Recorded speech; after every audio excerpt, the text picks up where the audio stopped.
pleased to welcome Nick Stark as our first guest from the Oregon Freedom Coalition. Nick, thanks for being here. Yeah, thank you for having me. Nick, let's start with the latest on the gas tax bill. How do you see this now playing out in court? Yes, there's a couple different things. So we've got two lawsuits that have been filed, one at the federal level and then one at the state level. And I think they both have very strong arguments that really this bill needs to be put on pause and that this bill needs to be not allowed to go through, that we need to protect Oregonians' constitutional rights. And when you look at the state level one, this pertains to the Oregon state constitution. The idea behind it and the arguments is that through every procedural step that we took to get this to the ballot, from the time that it was passed through the legislature to today, the indication has been from Secretary of State, from the legislature, from the governor, that this will be on the November ballot. The legislature had every opportunity to refer this to a different election date when they passed the bill in the short session, and they didn't do that. And quite frankly, as the 1939, I believe, opinion from the Attorney General saying, you know, they can't mess with any referendum that has been put in place, it's in the hand of the voters. I think that needs to take effect and be in consideration when we're talking about SB 1599, which moved it. Even if this ultimately does still end up on the May primary ballot, voters still get a chance to weigh in. Isn't that what you really wanted? It is. It is. I think my biggest frustration with this is the lies that are coming from the other side of the aisle when you talk particularly about the funding of ODOT. The sense of urgency that's behind it is false entirely. They have painted this picture that ODOT funding needs the tax increases now rather than later in order to get ODOT funded, but in reality, they've already fixed the budget problem. So the idea, we've said this the entire time, it's all political. It's all political. They don't want to be held accountable alongside voters striking these terrible tax increases down.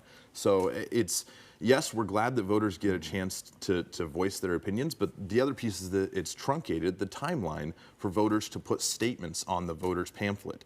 The ballot language, the measure for, or the language in support and against on the measure 120 is very confusing when you read it. And it's going to leave a lot of Oregonians confused without that voter's pamphlet statement. So because of the truncated timeline, this really isn't Oregonians getting to voice their true opinions. It's Oregonians left in chaos and confusion, as is par for the course with this government. Another source of concern for your group is efforts in Salem to try and separate ourselves in some regards from the changing federal tax code. How concerned are you about that? Very concerned. As Representative Deal said on the House floor, you know, when arguing against this bill, we stand ready to refer it to the voters again. And the biggest reason is that this hurts small businesses. The arguments are that basically, you know, the disconnect, the connection to the federal tax code only helps big corporations, and it does help corporations to an extent, but really it's the small businesses in our state. There's thousands of them all across the state that are hurt more acutely from disconnecting this federal tax code. It's a $300 million tax increase. They moved some rules around to where they didn't have to get the supermajority to be able to pass this. It passed some partisan lines.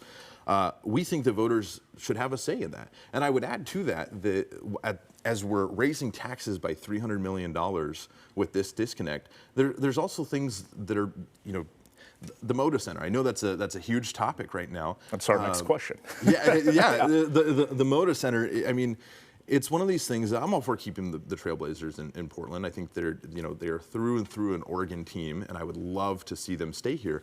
But it's talking out of both sides of your mouth when you say on the one hand we have a $300 million budget hole, and on the other, and we don't want big corporations to benefit from this tax cut that would have happened, and then on the other hand to go and give $300 million to a big corporation like that.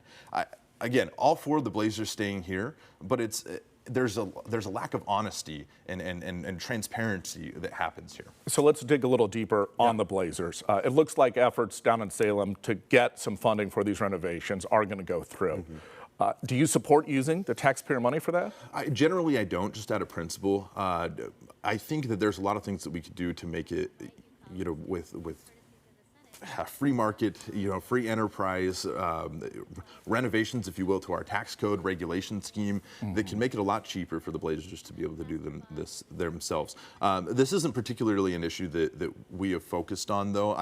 The only reason I bring it up is just the juxtaposition to me is crazy, quite frankly. Well, it is a big talker, though. I mean, a lot of people in the state, and it is a unique situation. But and I'll be honest with you. Anybody outside of Portland doesn't entirely care about this issue because they don't always get to see the benefits of what that brings to the state. That helps the commerce the Blazers bring in really helps Portland, and that's great. But people down where I live in Southern Oregon, they don't see the benefit of that. They don't see the impact. People in Eastern Oregon, they don't see the economic impact of that.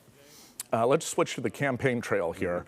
On the Republican side, in the gubernatorial primary, you've got Chris Dudley, you've got Christine Drazen, Ed. How do you see this, shaping out? So, speaking personally from just my own perspective, I think that really Oregonians are going to pick and need to pick someone who is really a true fighter for the common Oregonian, the so-called silent majority in our state, that really they go to work every day, they work hard, they're worried about things like can I put food on my table? Can I afford to pay my bills? Are my kids getting a good education? And I think, we need someone that is holding the government to task on, is that able to actually happen in our current state economy? The other piece is that we need someone who is a proven winner. I personally think that there's only one candidate that reflects that, but we need a fighter, and we need someone who's proven that they're not a loser. And that candidate is? That candidate's Ed Deal. That's my personal opinion. But yeah. You're concerned that Drazen and Dudley have both lost before? Yes, it's a huge concern, and I think